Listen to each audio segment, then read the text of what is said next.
കൊടി കീറി അത് നമ്മൾ അന്വേഷിക്കും. ആ പുത്തൻതോപ്പിൽ അവരുടെ കൊടി കീറിയപ്പോ എന്താ സംഭവിച്ചേ? അതുപോലെ ചെയ്യണം, മുഴുവനും കീറണം. സുലൈമാൻ പറഞ്ഞതിൽ കാര്യണ്ട് ഉസ്താദ്. സഹിച്ചു ക്ഷമിച്ചു നിന്നാലേ അവന്മാർ നമ്മുടെ തലയിക്കാരൻ ഇറങ്ങും. നമുക്ക് വേറെ കളികളാണ്. അത് തന്നെ മുജീബിക്ക വരട്ടെ. നോക്കട്ടെ എന്തായി മുജീബ് സംഭവം? പറയട്ടെ. അപ്പുറവും ഇപ്പുറമുള്ള ഒരു കൊടികളെയും തൊട്ടിട്ടില്ല. ഇതിന്നൊരു കാര്യം വ്യക്തമാണ്, ഇത് സാമൂഹ്യ വിരുദ്ധർ ചെയ്തതല്ല. ഇത് ബോധപൂർവ്വം നമ്മൾ അവഹേളിക്കാനുള്ള ശ്രമമാണ്, അല്ലെങ്കിൽ നമുക്കെതിരെയുള്ള ഒരു വെല്ലുവിളി. ഞങ്ങൾ ഇങ്ങനെയൊക്കെ ചെയ്യും, നിങ്ങൾ എന്താന്ന് വെച്ചാൽ ചെയ്യത്. മുജീബ് പറഞ്ഞതിൽ കാര്യമുണ്ട്. ഇതിങ്ങനെ വിട്ടാ പറ്റൂല. ഇന്ന് കൊടി കയറി, നാളെ അത് മാറും. നമ്മുടെ ഒന്ന് കയറി കഴിഞ്ഞാൽ അവരെ ഒമ്പാണം കീറണം.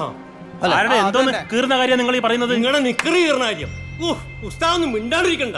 നിങ്ങൾക്കറിയില്ലായിരിക്കും, പക്ഷെ ഞങ്ങൾക്ക് എല്ലാം അറിയാം എന്ത് ചെയ്യണമെന്ന്. മിണ്ടാണ്ടിരുന്നോ മതി. നമ്മളിവിടെ കിടന്ന് തർക്കിക്കേണ്ട ഉസ്താദെ.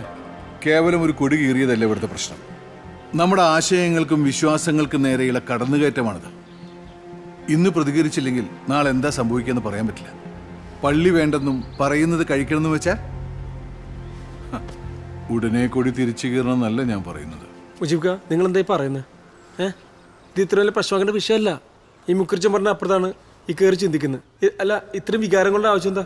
ഒന്ന് പറഞ്ഞു മനസ്സിലാക്കും ഉസ്താദെ. നീ അതേ പറയൂ, നീ അല്ലേ അവൻ പറയട്ടെ ഷാജാനെ. നിർത്താൻ പറയാൻ നിനക്കെന്താ അവകാശം? മുക്കുറിച്ച ഇത്രയും എടുത്തിയാടി പ്രതികരിക്കേണ്ട ഒരു വിഷയമല്ല ഇത് ഉസ്താദെ. ഇതുവല്ല സാമൂഹ്യ വിരുദ്ധ ചെയ്താണെങ്കിലോ, നമ്മളെ തമ്മിൽ അടുപ്പിക്കാൻ, അല്ലെങ്കിൽ നമ്മളെ തോപ്പിച്ച ടൗണിലെ ക്രിക്കറ്റ് ടീം ചെയ്താണെങ്കിലോ, അല്ല ഏതെങ്കിലും ഞരമ്പ് രോഗി തോന്നിയായിക്കൂടെ? ഞരമ്പ് രോഗികൾ തന്നെ രോഗം നമ്മൾ മാറ്റും. നീനെ തൊട്ടുള്ള കളി വേണ്ടാന്ന് പറ ഷാജാനെ. ഞാൻ ആരോട് പറയാൻ? നിങ്ങൾ ആ നളിനേട്ടനെ കണ്ട് കാര്യം പറ മുസ്ലിയാരെ. അതെ, ഉസ്താദ് ഒരു തീരുമാനം എടുക്കണം, അല്ലെങ്കിൽ ഇത് വഷളാവുകയെ. തൽക്കാലം നമുക്കൊരു കാര്യം ചെയ്യാം. മുക്രയും സുലൈമാനും കേൾക്കാനും കൂടിയായി പറയുന്നത്. പിള്ളേരൊന്നും തൽക്കാലം വേണ്ടാത്തതിനൊന്നും പോകണ്ട. മുജീബേ, നമുക്ക് കാര്യങ്ങൾ വഷളാക്കാൻ പാടില്ല. നാടിൻ്റെ കോലം മാറി വരുന്നുണ്ട്, ഇല്ലെന്നല്ല, അത് നമുക്കും അറിയാം. ഇപ്പൊ നമുക്ക് ആ നളിന മൂപ്പരെ കണ്ട് കാര്യം ബോധിപ്പിക്കും. ഓരോന്ന് പറയുന്ന നോക്കാം. ഈ പ്രശ്നം കിയാമെന്നുള്ളതിനും തീരൂല, അല്ലടാ സുലൈമാനെ? കഷ്ടം. ഇക്ക, നമുക്കൊന്ന് പോയി ചോദിച്ചാലോ? എല്ലാ പ്രിയപ്പെട്ടവർക്കും നമസ്കാരം. ഉദ്ധരേതാദമനാത്മാനം യൗ ആത്മാനം ഉപസാനമേത് എന്ന് പറഞ്ഞാൽ എന്താണ്? നീ നിന്റെ സഹോദരനെ സ്നേഹം കൊണ്ട് മാത്രമേ കീഴ്പ്പെടുത്താവൂ എന്നാണ്. ഈ ഭൂമിയിൽ വിവിധ ദേശങ്ങളിൽ, വിവിധ വേഷങ്ങളിൽ, വിവിധ കാലങ്ങളിൽ ജീവിച്ചിരുന്നവരെല്ലാവരും തന്നെ ആ പരമ്പൊരുളിന്റെ ആത്മാംശങ്ങളാണ്.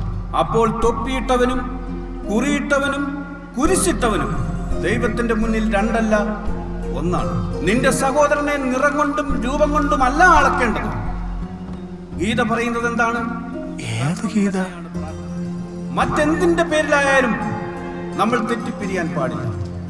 അപ്പോൾ സ്നേഹം കൊണ്ട് മാത്രം കീഴ്പ്പെടുത്തും. അപ്പൊ പ്രിയ സഹോദരങ്ങളെ, ഒരു കീറിപ്പോയ കൊടിയല്ല, അത് സ്ഥാപിക്കാനുള്ള നമ്മുടെ കൂട്ടായ മനസ്സാണ് വലിയ കാര്യം. കൊടി ഉയർത്തുന്നതിനായി നമ്മുടെ പ്രിയപ്പെട്ട സഹോദരൻ ശ്രീ നളിനനെ ക്ഷണിക്കുന്നു.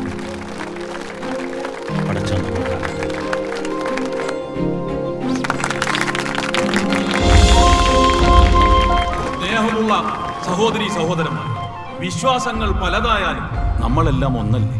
ഭാരതാംബയുടെ മക്കൾ. സനാതനമായ ഒരു സംസ്കാരമല്ലേ നമുക്കുള്ളത്? അപ്പുക്കുട്ടനും അന്തോണിയോ അബ്ദുള്ളയോ ഒന്നാണെന്ന് നമുക്കറിയില്ലേ? കേവലം ഭൗതികമായ ഒരു കൊടി, ഒരു തുണിക്കഷ്ണം ആരോ കീറിയെന്നതിന്റെ പേരിൽ തമ്മിൽ തല്ലേണ്ടവരാണോ നമ്മൾ? സർവമതസ്ഥരും ഐക്യത്തോടെ ജീവിക്കുന്ന ഒരു ഭാരതമാണ് നമ്മുടെ ലക്ഷ്യം.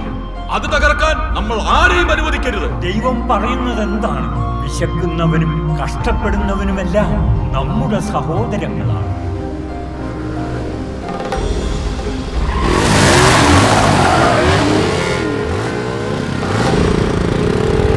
നബി സല്ലല്ലാഹു അലൈഹി വസല്ലത്തെ പടച്ചവനെ മുൻനിർത്തി പറയുന്നു, നമ്മൾ ഒന്നാണ്.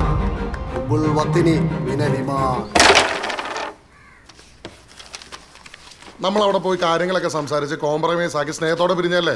എന്നിട്ട് അവർക്ക് മനസ്സിലായില്ല നമ്മളല്ല ചെയ്തതെന്ന്. നിനക്ക് വല്ല പ്രാന്തുണ്ട് അതേ ദാസേ? ഇതൊക്കെ തന്നെയല്ല എല്ലായിടത്തും പറയുന്നത്. ഈ അച്ഛനും സ്വാമിയും കത്തീവൊക്കെ പറയുന്നത് ഇത് തന്നെയാ. ഇതുവരെയായിട്ട് ആരും മാറിയിട്ടില്ല.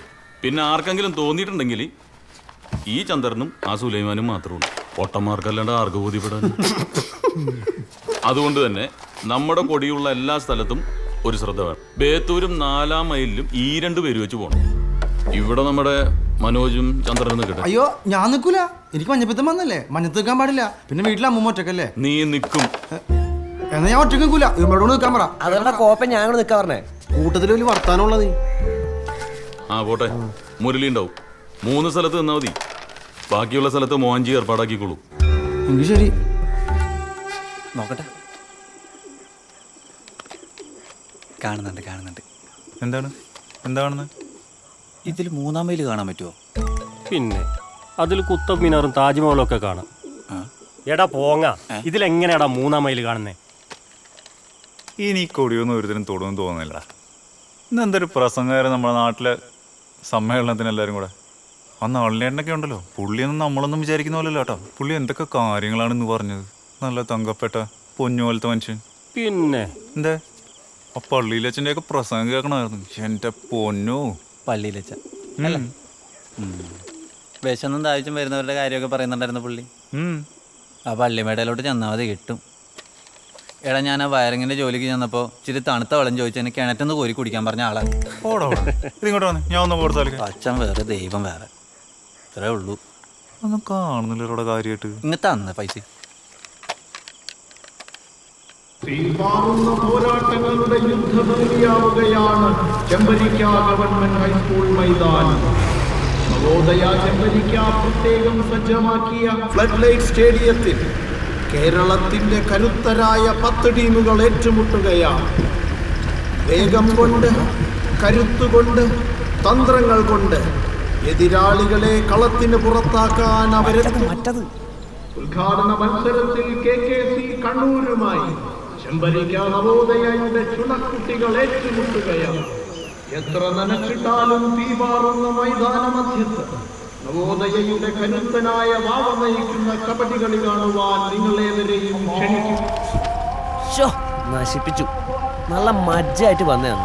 നീ ബാക്കി വായിക്കാം. ഈ ബാങ്ക് കൊടുക്കണ കേട്ടില്ലേ? അത് അവിടെ നടന്നോളൂ. നീ വിളിച്ചേ വെറുതെ. പിന്നെ അന്ത് ഏർപ്പെടാൻ വേണ്ട. നിനക്ക് പറ്റില്ല കൊണ്ടുപോവാ. ഇങ്ങോട്ടാ ഇന്ന് പോടാ, എനിക്കറിയാം. ഇന്ന് ഓട്ടോ ഇല്ലേ? ഇല്ല. വലിയ ഗമയിലാണല്ലോ. ചെമ്പരിക്കിലെ കരുത്തനായ വാവാന്നൊക്കെ പറയണ കേട്ടല്ലോ. ഉള്ളതാണോ? വന്നെ കളിയുണ്ടോ?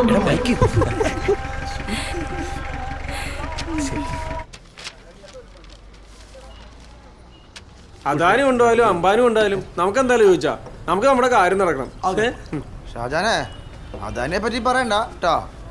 അല്ല അദാനിന്റെ ആരാ? എടാ ജോയിച്ചിന് എന്നോട് കാര്യം ചോദിച്ചു, ഞാൻ കൃത്യമായിട്ട് മറുപടിയും പറഞ്ഞു. ഞാൻ നിന്നെ വല്ലതും പറഞ്ഞു, നിന്റെ പാർട്ടിക്കാരെ ബന്ധുക്കളെല്ലാം പറഞ്ഞ. അല്ല ഞാൻ അറിഞ്ഞില്ല അദാനിന്റെ മറ്റവനാണെന്നുള്ള കാര്യം. ഷാജാനെ, ഞാനും നിന്നെ ചോറ് തന്നെയാണ്. നീ എന്താ പറഞ്ഞതെന്നും ആരെ പറ്റി പറഞ്ഞതെന്നും എനിക്ക് മനസ്സിലാവും കേട്ടാ. ഞാൻ എന്ത് പറഞ്ഞു, ആരെ പറ്റി പറഞ്ഞു എനിക്ക് മനസ്സിലാവും. എന്നെ മണ്ടരാക്കാൻ നോക്കുന്നത് വേണ്ട. നീ ചായ എടുത്തടാ. ഷാജഹാനെ നീ നോക്കിക്കോ, എന്താ ചെയ്യേണ്ടത് ഞാൻ കാണിച്ചു തരാം കേട്ടാ. എടാ എന്റെ 10 രൂപയാണ് പോയത്.